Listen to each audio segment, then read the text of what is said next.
So it's a World Cup year, and if you're a fan of any of the kind of Southern Hemisphere teams, you'll be watching the news for stories about the upcoming exodus of players, which is pretty much bound to happen after the World Cup. Something we're kind of used to seeing now.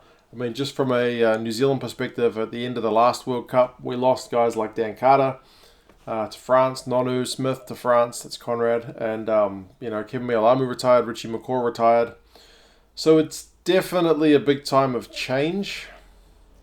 I mean, you can't blame these guys. The majority that go are kind of towards the tail end of their career, and they're either deciding, do I want to retire, perhaps spend more time with my family, or use these last few years of my playing career to earn a bit of coin, perhaps euros or pounds, which is perhaps worth a little bit more than New Zealand dollars or rand or Aussie dollars, whatever it may be. So there's already been a few confirmed thus far with the guys leaving. No doubt there will be more as we get closer and closer to the World Cup. I'm sure a lot of guys are being targeted and offered contracts now.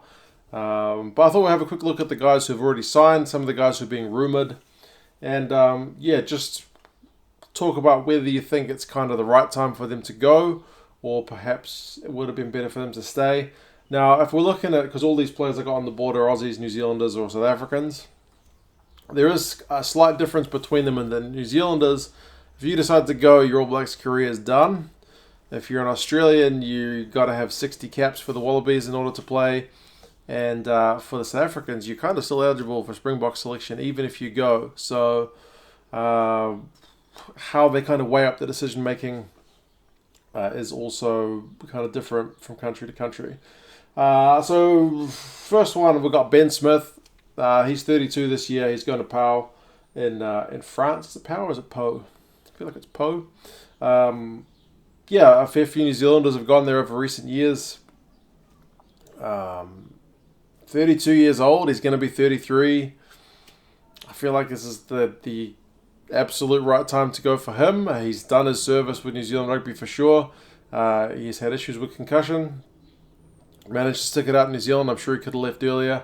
At his age, he's still one of the best players in the world. So I give him a thumbs up to go. It's kind of not surprising. And I suppose good of him to get the announcement out of the way. Would that affect his chances of a World Cup spot? Not at all.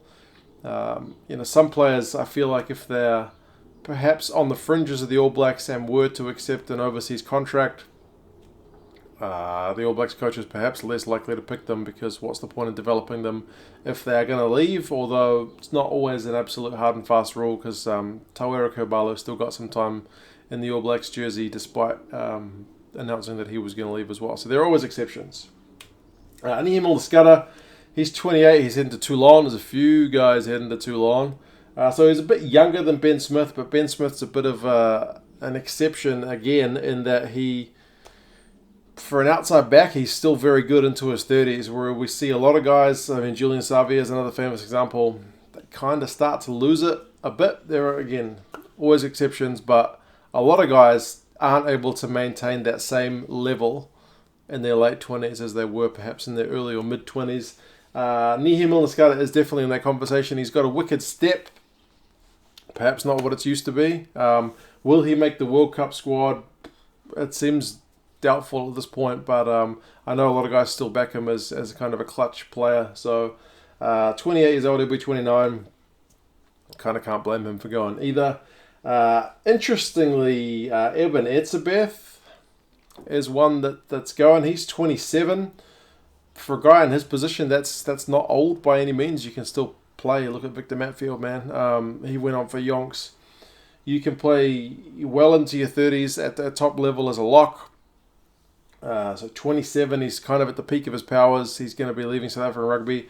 Doesn't mean he's out of contention for the Springboks, because they can pick players from abroad.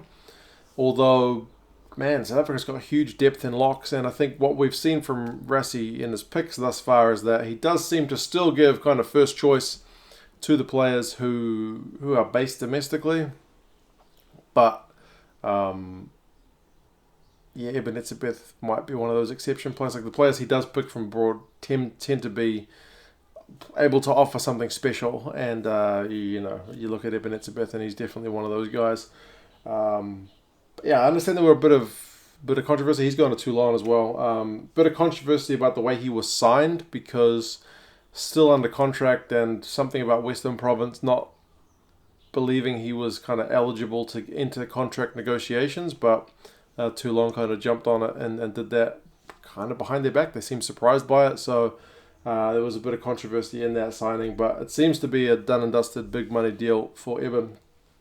Duncan Paia'aua, so a bit of a shift because you kind of got established internationals or fairly well-known internationals. Paia'aua, as he's still fairly young. He's only 23, up-and-coming player for the Reds. He's been in and out of the team this last season, but he's been one of those guys who shows a lot of potential in Aussie rugby.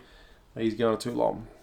23 years old, still not at his best, but it looks like he'll be giving his best years over there in France. Again, money thing, perhaps his Wallabies development not as fast as he would have liked it to be. He might have wanted to be in the squad in the mix for the World Cup, but he doesn't seem to be quite there. I feel like if he'd stayed, he probably would have been in that conversation, but I wouldn't have thought so now. So, yeah, he's off to France. Another Aussie, Rory Arnold, he's confirmed he's going to France, to Toulouse. Again, he's 28, very big man. I rate him as a player. Checker doesn't really pick him a lot of late, but I think if I was picking a Wallabies team, he would probably be there.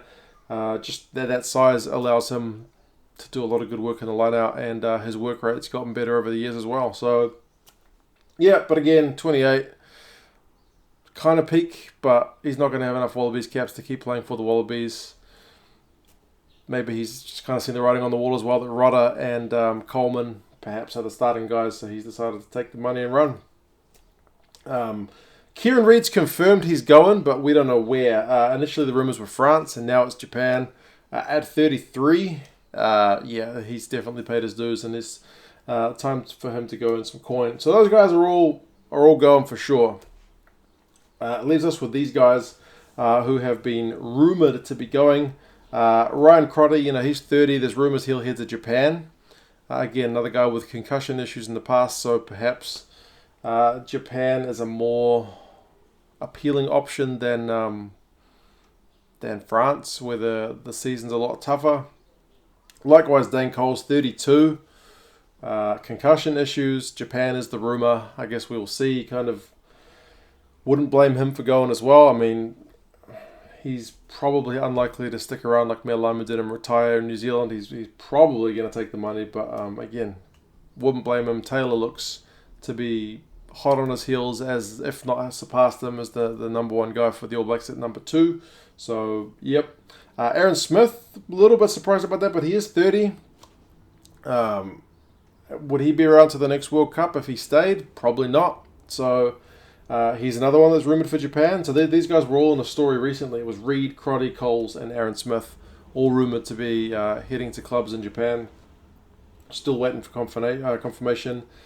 But then, beyond these guys who are kind of the wrong side of 30, you get these other guys. Jesse Creel, he's only, 24, and there's rumours that he could be heading to England. I think Northampton was the main rumour. Looking for midfielders there. I think it'd be a pity if he left at 24, but he might still be able to make the Springboks from abroad. But then you look at Serfontaine, who's not been able to do the same. So that's an important question for him. I'm sure he'll have conversations with Springboks management as to what their opinions are. Matt Proctor, again, the same room as kind of Northampton. Apparently they're really looking for midfielders. He's 26. So he's kind of at an awkward age where he's only got that one All Black cap, and that was recently. He's kind of always been behind guys like Fekitoa and Crotty and Sonny Bill. He's been slightly down Anton Leonard-Brown now. Good Hughes coming through. He may look at that and decide at 26, if I haven't made it now, I'm never going to make it. He's, as I said, the one cap, but is it enough to keep him? Maybe not, because by next World Cup you're going to be 30. Oh no, it'd be tough. It'd be sad to lose him, but again, like I said, that age range for a guy in his position, he could do a nono and keep playing for years, or he might not. And the last one, the Dupree brothers, and it's all of them. I know a couple of them have been over at Sale and apparently doing pretty well. Was it Jean-Luc that was there recently, and he's come back because he's injured, but Rob is still there. There's talk about all three of them perhaps heading to clubs in England. They seem to be on the outer from the Springboks at the moment. The two younger ones, the twins, are 23 and Rob is 25. Still at that age where it'd be a pity to see them lost. But again, lost doesn't mean lost to the Springboks. They could potentially be in the mix if Russie decided. But yeah, I wouldn't have thought so if they're playing abroad. But hey, you never know what's going through the guy's mind. On the flip side, for New Zealand, Adi Savia was also going to go to Pau, but apparently reneged on that or backed out of a deal. So he's sticking around in New Zealand, so that's kind of a bit of good news. But in another twist, bad news for the Aussies is Izzy Parise, who was one of the up-and-coming young guys who was going to be one of their kind of next big thing guys. He switched to league, I think, in December. Switched to rugby league, so he's out of it for the Wallabies. So as if 2018 wasn't bad enough for them, a potential young gun leaving the code just made it that a little bit worse. But hey, it happens. You guys let me know your thoughts on these. What do you think about these guys who are confirmed to be going? Are you going to kind of criticize any of these guys for going at their age, or do you think it's about the right time? And these guys who are supposedly rumoured to be leaving, do you kind of agree that the ones who are on the wrong side of 30, I'm also on the wrong side of 30, are kind of justified in their decisions? And how about the younger guys? Would you like to see them stay? You guys let me know your thoughts, and yeah, I'll talk to you again soon. See you later.